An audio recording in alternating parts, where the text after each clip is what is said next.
This episode is brought to you by Audacia Capital. Audacia Capital is a leading fixed income specialist on the Irish Stock Exchange. Audacia Capital is known for its bold and innovative approach in the corporate bond space. For more information, visit our website at audaciaplc.com. This is the Glenn Hoddle Footy Show. I'm Glenn Hoddle.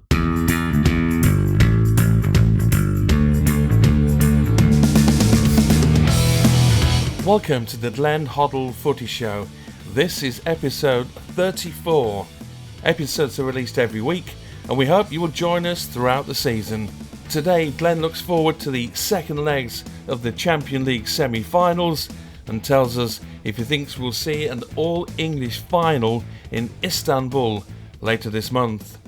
He also answers questions from the Evening Standard newspaper for his weekly column, Ask Hoddle, which you can read every Monday. So, Glenn, we normally start with the Champions League and two great results for Chelsea and Manchester City in Madrid and Paris last week, but we have to talk about the postponed game between Man United and Liverpool, demonstrations outside the ground and inside Old Trafford, the quite unbelievable scenes. Yes, very disappointed that the game's been cancelled. Obviously, I think the whole of football look forward to that fixture. It's a special fixture anyway. Listen, I've got sympathy for what the Man United fans were protesting about, without a doubt. But it's the way they've gone about it that I take umbrage with. You cannot go into the stadium. If you want to go outside and protest and do it peacefully, then I think I think that's okay, in my opinion. But it has to be peaceful. The thought of actually, as soon as one of them breaks through the turnstiles when they know they shouldn't be going in there, they can't. It's a pandemic. People forget that as well. Nothing's been mentioned about. It's still in the middle of this pandemic. You should be social distancing. You should have masks. All them things. If we're going to do letter of the law. So apart from that, they've gone in and broke the law in many ways, and they've done what they did inside the ground. Outside the ground, they can protest as much as they want. But peacefully, and I just think they've lost some of the sympathy actually that they were looking for. The main thing was a signal, was a sign to their owners and to football in general, because the European Super League was an absolute joke. What they were trying to do, it was pure elitism. It was pure down to money. It wasn't even as if they sat down and gave some sort of proposal. I could understand if there was a proposal there to say, well, we're going to look after, the communities in European football. It'll go down to grassroots. There'll be money there for women's football. There'll be money there for refereeing at lower, whatever it may be. The amounts of money that they were talking about, that could have been done. Now, in the long term, something might have actually been proposed that could help football, but not to run away as mavericks and do their own thing and leave the domestic leagues, to themselves. I think it was absolutely disgusting, and rightly so. Football has united and come together, and it was like a hurricane that came and went. In 48 hours, the idea was there, 6 guys virtually, who probably weren't going to get into the nuts and bolts of it all anyway. It was just like a good idea. They've got so many businesses they're running. They're leaving it to other people. They thought they could just walk away. Well, football's too big for that. And it was right that FIFA, UEFA and the Premier League and all the domestic leagues, were up in arms. The fans had a very powerful say. And I think it is that old power of the people, isn't it? There would be no wars if every single person ever said, I'm not picking a weapon up. There would never be a war. We'd have never had a war if you think about it. So the power is in the people. And, it's just United today just went about it the wrong way. It was such a shame. There's more powerful ways you can do it than actually do it in a disruptive, aggressive way. And I don't really know what the fans want now. I mean, some clubs have apologised. Some said we've made a mistake, so they didn't apologise. What do the fans actually want? It's not going. I mean, the mistake's been made. You can't take it back. You just have to move on. And I think the Manchester United fans had a underlying problem with the owners before the Super League, and this has just come on top of it. Yeah, I think every individual club of those 6 are going to look at it differently. Arsenal have had a protest. Tottenham have had protests. Manchester United have made this protest. We haven't seen a protest from Chelsea. They protested at the beginning, but halfway through their protest at the game, Chelsea said that they were pulling out at that very moment, and it diffused it, and everything went ahead. The game went ahead. Mm. I think there's possibly other things that had happened in Manchester. I think that it was the safety, really, of Liverpool Football Club and the players, and the bus coming in. I think they played it safe. It's disappointing, but I think obviously it was the right decision. How they re-engage the fixture, I don't know, because it's going to be difficult. They've hurt their team. They've hurt their club in that way. Their players have now got an extra game to play in a very important time. They've got another European game next week to get to the final of Europa. They've got this massive game to fit in against Liverpool. So I don't see how it just should have been controlled. And I think Man City, they're not protesting. Chelsea are not protesting. So teams and clubs that are looking at it individually, they're being selfish in a way themselves. They're using it as a stick to hit the owners to get somebody out. Whether that's right or wrong, I just think the timing isn't right. Football pulled together.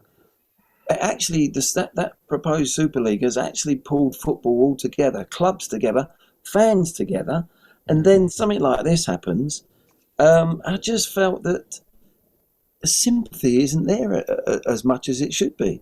There could have been a much more controlled way of protesting.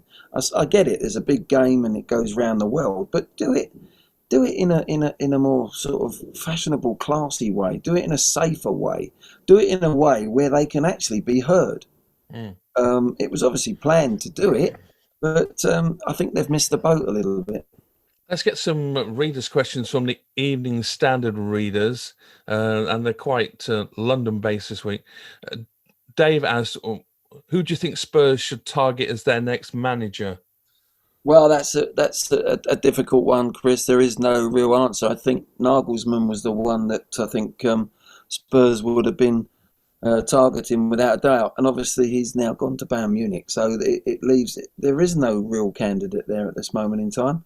There certainly isn't that many options that haven't got jobs. They're not in jobs at the moment, and to prize somebody away from another club will be difficult. So yeah, I think I've got to hold out on that one. I don't think I can say that there's a real candidate there that could come in. I think Spurs have got to think very long and deep and hard with what the decision they made before the cup final, and now this is something that has to be addressed, and it shouldn't be something that's decided overnight. It will take some time. Michael asked, going back to the theme, could the protests at Manchester United, Chelsea and Arsenal force the owners out? And when you think about it, these owners are not millionaires by being stupid, are they? I mean, honestly. And who's going to buy these clubs? Who's got the money to buy them? That's right. I mean, you don't become a billionaire because you just lay down and roll over. No. I think they'll dig their heels in, possibly. This is why it had to be done. I mean, as much as we're saying how stupid it was that the Super League had no structure, had no idea really that football would react. These people that are protesting in this way, they're doing the same. They're making exactly the same mistake. They're doing it the wrong way. These billionaires will dig their heels in even more. They're not going to roll over and play lamb, and say, "Oh, we'll give in."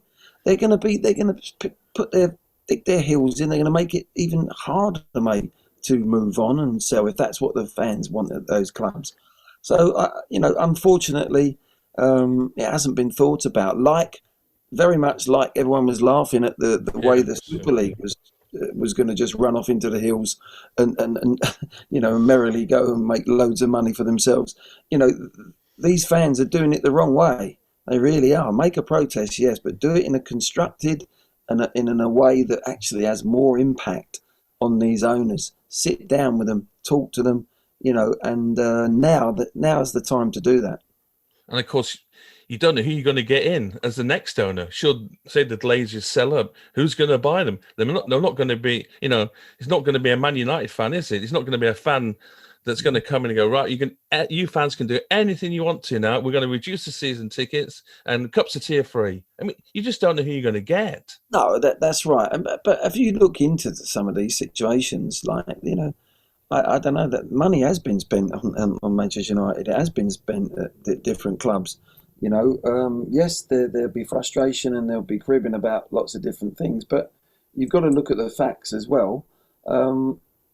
I'm not to say that people do need to move out of clubs if they're not running it correctly, but I think you've got to watch out that you might end up in a worse position than you would be with the owners that they've got now.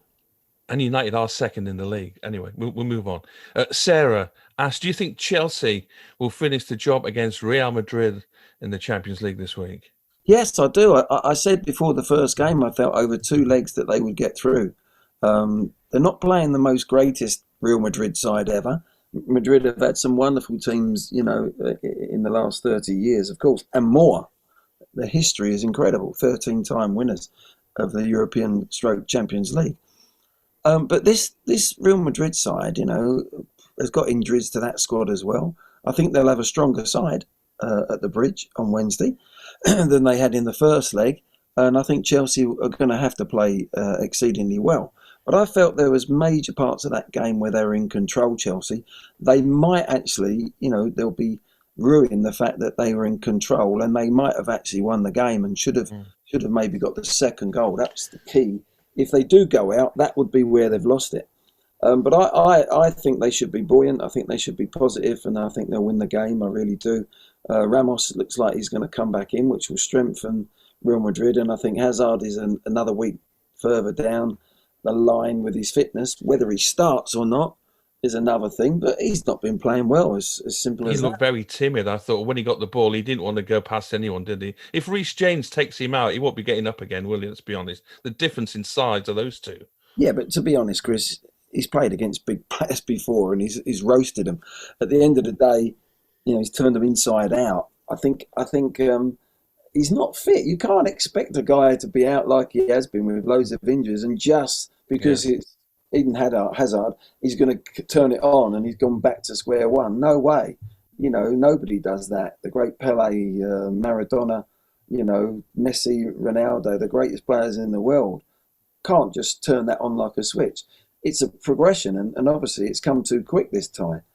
He's had an awful season with injuries. So, no, I see Chelsea winning. I think Chelsea are playing with a lot of confidence. Tuchel's done a wonderful job, he really has. Chelsea fans, just cast your mind back. If someone had said to you, you're going to be in the semi-final of the Champions League, you're 1-1 in the first game away from home, you're in the FA Cup final after beating Manchester City, and you're in the top 4, and it looks like you're going to qualify for the top 4, you would, Chelsea fans would be doing absolute somersaults, and they'd be saying, well, we'd settle for that. And that's where Chelsea are at the moment, and they're playing some very good football. They're the closest to Manchester City in the Premier League, without a doubt. And I think next year they will be trying to challenge for the Premier League. The last time I did a somersault, Glenn, I was 9. If I tried to do one now, I won't be able to get up again. So, I'd be in the next bed next to you if I tried it as well, Chris. We could do the NHS recording of the podcast.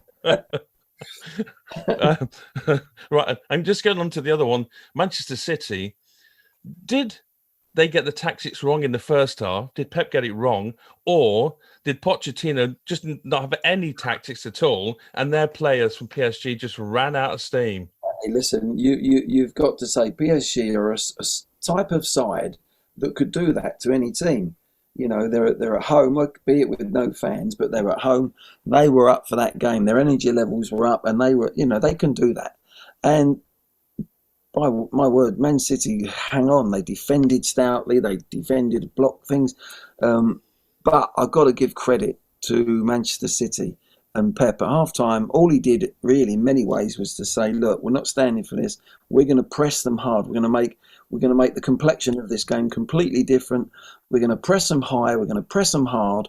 We'll throw 4 or 5 players through, and if they don't get through the press, then we're in business. And that's what happened. And Paris, to a certain degree, didn't know what hit them in the second half. And they played into Man City's hands. They tried to play out of their own penalty area, and in the end, City were winning the ball much higher up the pitch and totally controlled the second half. And that's why they are the best. They are the best club side, in the world. There's no doubt about it. I don't even think there's even take the English players, let them play for England. I don't think there's an international side out there that could actually beat Manchester City. Wow, that's some statement. And they don't lose many games. That's for sure. And they just control the second half brilliantly. And as you say, PSG didn't have a clue how to approach it. No one had any time, any space. They just closed them down.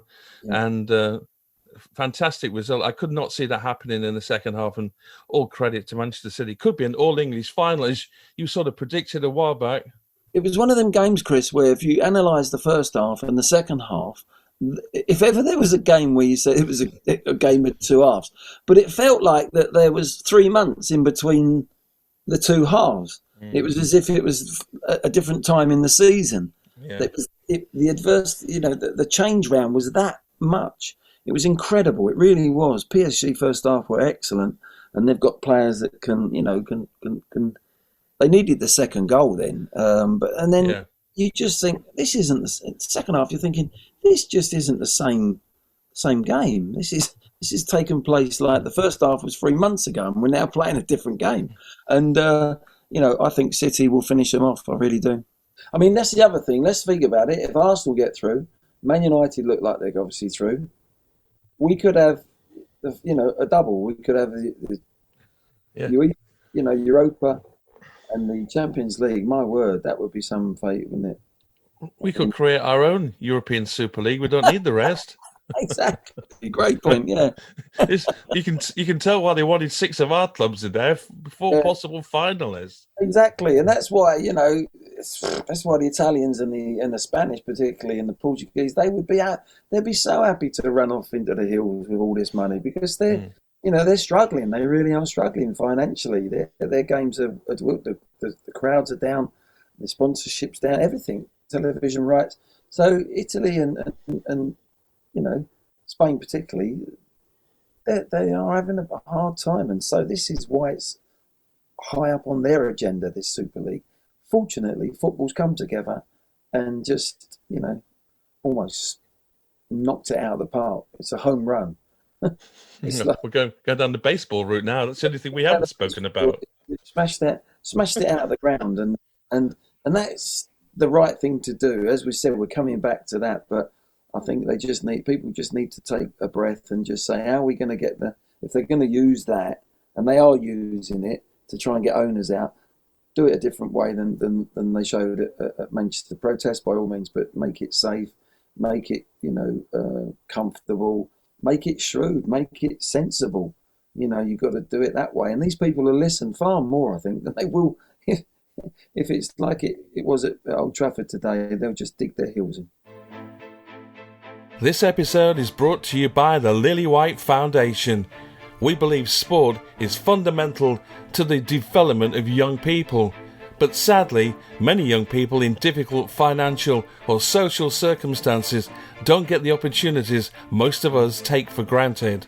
The Lily White Foundation supports projects that help children and young people take part in sports and activities. For more information, go to lilywhitefoundation.com. You're listening to the Glenn Hoddle Footy Show podcast.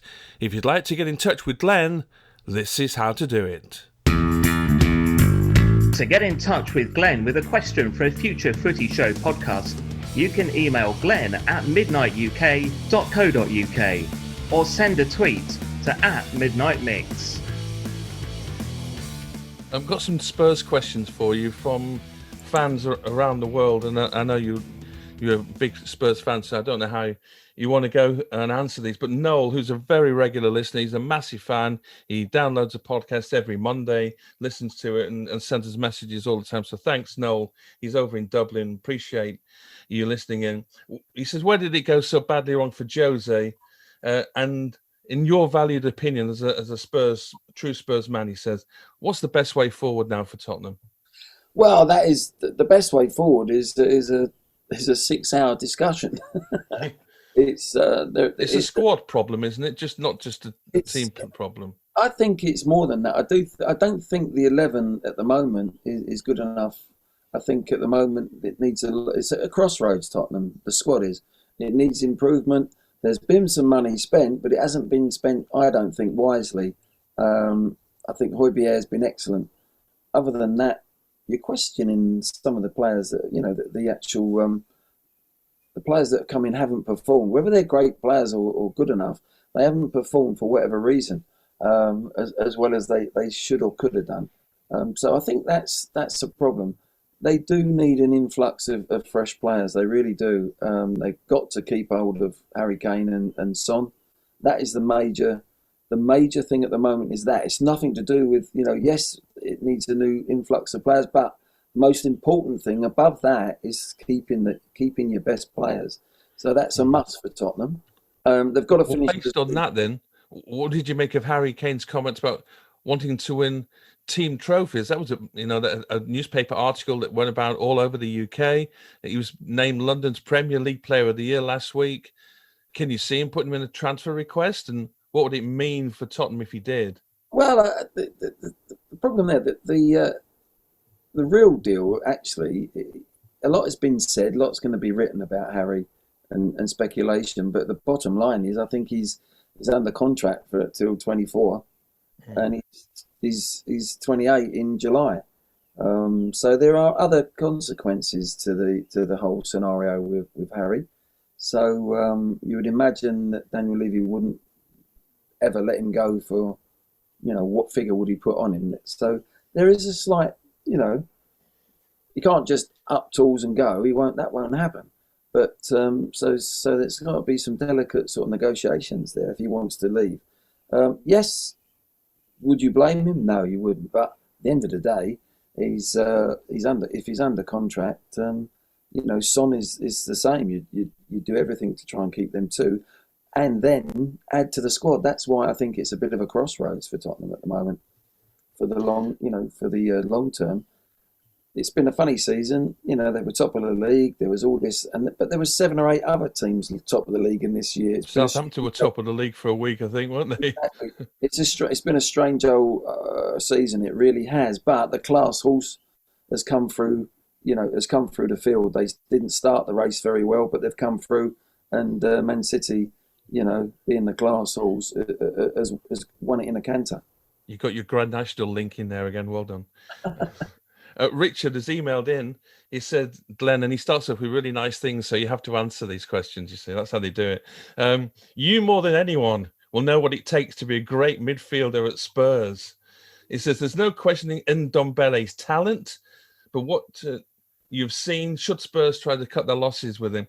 Personally, Richard says, I haven't seen the Spurs midfielder of the investment Spurs have spent with a guy with such an appalling attitude. He doesn't relish the opportunity that's been given.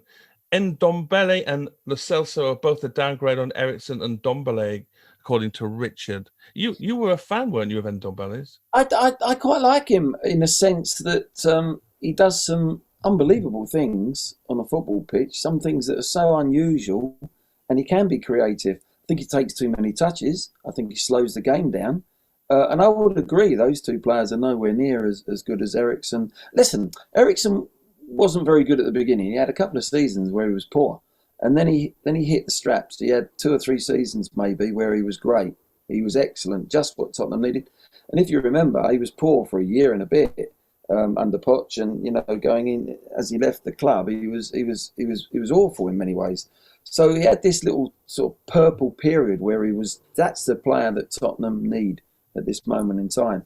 And Ndombele, for me, he's a decent player. I think the standard that you've got to be, Ndombele should be, in my opinion, would be a squad player. It'd be one that you comes on. That's how good Spurs have got to become. That he become, you wouldn't necessarily sell him yet because there's more to come. But I would definitely, if I was working with him, I'd have him playing quicker. I'd have him shifting the ball quicker when he's in the deeper areas. For me, he does hold on to the ball a little bit too long. In the last third, if he was that type of player where you felt he was a number 10 or a second striker, then he could do his creativity up there. But he's not that type of player. He plays in a deeper role. So the modern game is, you look at Man City, how many touches do they take on the ball until they get in the last third? That's how modern day, and any game of football, the great Liverpool sides, the great Ajax sides, that's when a team are at their very best. It's having the players that can do that. I mean, when you see how fast the balls are pinged to them and they control them and pass them on, that's why the best players are in the best teams, because not everyone can do that. Of course, yeah. I mean, and I think that's where I think the boy has to look forward a little bit quicker in midfield, but take a little bit less touches and time on the ball. But he has got some talent. He's got some almost raw talent. And sometimes I look at him and think there's something there. And other times you think, oh dear, he's like a playground player, Other times he looks like a well-beater. The goal he scored at Sheffield United was wonderful. And he hit some lovely passes with disguise. But then he'll let you down. He then sort of doesn't. He shows you maybe that he needs to understand the game a bit more, and positional wise. But that's the sort of areas where Tottenham need to improve. Now, you were involved in the Premier League Hall of Fame presentation last week, I believe. They got you in for that, did they, to help out and get you involved with it? It was only on the voting fronts, right, that we were putting out. Well, that's nice that there'll be in that bracket that they consider you to be worthy of voting. Unfortunately, my vote got lost in the post. It's still on its way to me. It's something I've been doing all last year and this year is like voting. When we do the votes from manager of the month, player of the month, goal of the month, I'm on that panel. So right, I think it was one of those scenarios. Yeah. I can't believe you can squeeze that in with a round of golf. But anyway, so the question we have is basically Sergio Aguero. Where does he sit in like the possible future Hall of Fame? Could he stand alongside Shearer and Thierry Henry? He scored the goals, hasn't he? I mean, he does score a lot. Without a doubt. I mean, a player to come to this country and do what he's done, to score well over 20 plus goals for 5 seasons back to back is quite staggering. I think it amazed me how a lot of the times he doesn't get in the Player of the Year. Maybe there's a lot of fantastic players in the Premier League, and there has been over the years. But you'd have thought he'd have been in one year. I think. Yeah. That does baffle me. But no, he should be in that. I think you've got to be quitting. I think you've got to quit. Nearly 5 years, isn't it? You're out to justify being in the Hall of Fame. So yes, I think he will be in there at one stage, and justifiably so. He's been a wonderful striker. Whether he's finished in the Premier League is intriguing for me. Well, I was going to ask you, do you think we'd love him to stay somewhere, wouldn't we? Well, I could see Chelsea having him. I could see. The only problem is, if you're gonna take him and you tried to get over 30 games out of him, which you would want to, I'm not so sure his body's going to allow him to do that in the Premier League. If he went to France, or if he maybe goes back to Spain, possibly could play a lot more games. The intensity isn't there. You look at the La Liga, for instance. Outside the top 3 or 4 clubs there, the intensity of the other games. That league at the moment is not as strongest. Well, that's where PSG come undone, isn't it, really? Because they don't play many great games in the French league. They play 2 or 3 good teams, and the rest of the teams, they just stroll by. So when City come and when Bayern Munich come, all of a sudden, wow, they've got 90 minutes of it. That's what I've always said, that it's been hard. It's hard for them to just flick it on like a switch and step up against that sort of talent. But, PSG haven't had it all their own this year, have they? They haven't sewn the league up, by any means. I just think, I just think that he could stay in the Premier League. I think he could. Whether he does is another thing. Whether he sees himself in another English team's shirt, I don't know. Maybe the family want to go back to Spain. Who knows? But my word, he should be in the Hall of Fame. He will be in years to come. And as they're leading now, would you start him against PSG in the second leg? Bit of a swan song, give him a chance. Well, he scored. I was at Selhurst Park on Saturday, where he hasn't played for some time. He scored there, didn't he? Yeah. Scored a fabulous goal, and he played really well. Actually, I gave him man of the match. He was actually coming deep. It was almost like he was proving to Pep that I can play this sort of no number 9 role as well. Come from deep. That's how he scored his goal. I don't think he'll play against Paris Saint-Germain. I don't. But at the end of the day, what a fabulous, this sums Man City up. What a substitute to have. What a substitute to have if Pep needs him, to come on for 20 minutes, half an hour. That's the beauty of Man City at the moment. They can change the game from the bench. I think Chelsea, to a slightly lesser degree, have got the same as well. Better than any other club. Those two clubs are outstanding with the squads that they've got compared to any other team in the Premier League. And just looking forward to next week, we're going to speak to Gavin Peacock, a former Chelsea player you bought. I think he was the first player you signed for Chelsea when you were manager there, and he's now living over in Canada. He's changed his life totally from football to a totally different way of life. And he's written a book, and he's going to be on next week's show. And you got some great memories of Gavin as a player and as a person as well, I think. Looking forward to speaking to Gavin. I haven't spoken to him for quite some time, but yes, I'm excited about that. We'll get him on and obviously go look into the book and see a couple of things there. But no, he was a wonderful player. One of my best signings, actually, in football, in management. He was fabulous at Newcastle, just the sort of player that I needed. So yeah, we're gonna have a good old chat and plug his book. And I've read it. It's a fabulous book. It really is a great read. So looking forward to that for next week. Yeah, the book comes out on the 7th of May. It's called A Greater Glory, From Pitch to Pulpit. That's Gavin Peacock, who's going to be Glenn's special guest on the episode next week. And finally, the next week, it's Manchester City, Chelsea on Saturday. So that's a little nice twinkle of a game to look forward to. City could win the league. Obviously, they could have won it today, but that didn't happen, did it? Because of the game being called off.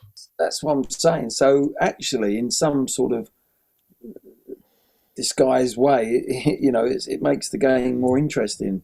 They could have won it today. If Liverpool had beaten United, it would have been a celebration-y sort of game. But now it puts a little bit more edge to the game, having this game postponed.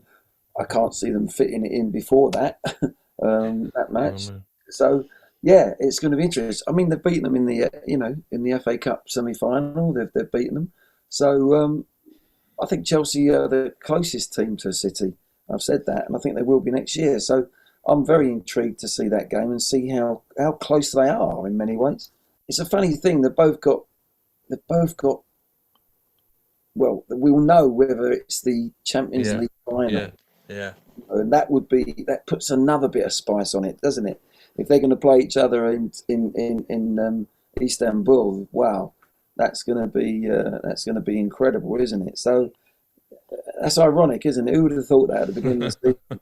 Let's hope it's fingers crossed for English football that both teams win. I don't mind losing to Manchester City as a Chelsea fan next weekend, because there's no way you're going to beat them again in the Champions League final. If you beat them in the FA Cup, can't win in the league and the Champions League. So next week, I don't mind. Correct. No, it's that's going to be a very exciting game, and I think in some ways, City will be looking at that, but I'm not sure if it can be sewn up now in that game.